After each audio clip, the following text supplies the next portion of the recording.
Welcome. Today we're speaking with Vince Reardon, author of the new book, The Pocket Mentor, Insider Tips from America's Most Successful People. What good advice did you hear from the people in your book? The fourth major piece of advice I heard over and over and over again was be persistent.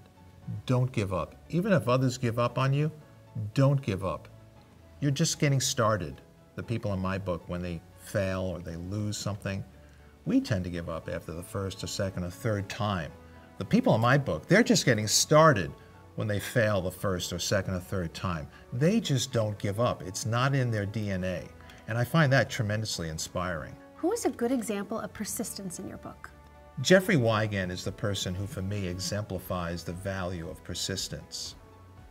Jeffrey Wigand was the Vice President of Research and Development at Brown and Williamson, one of the major tobacco companies, back in the 90s.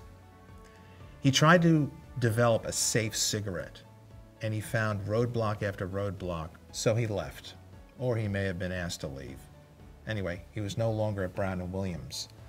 But he was watching TV, I believe it was C-SPAN one day, in April of 1994, when 7 CEOs of the major tobacco companies raised their right hand before Congress and testified that nicotine was not addictive.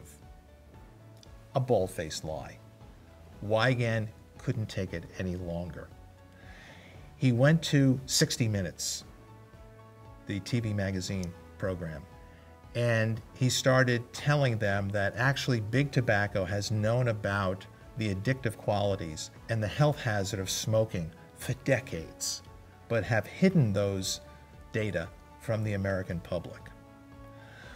60 Minutes was going to run with the program. Mike Wallace was really excited about airing Jeffrey Wigand's comments to the public when Brown and Williamson approached CBS and said, "We are going to sue you for multi-billion dollars if you air this segment." So 60 Minutes, actually, CBS backed away. And when did the momentum shift?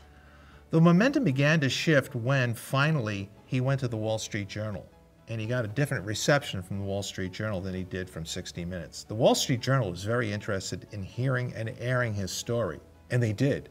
And when the Food and Drug Administration read the article in the Wall Street Journal, they contacted Wigand and they said, "Hey, help us understand how this particular product that's being sold to the American public, how it is addictive." And so Wigand helped them.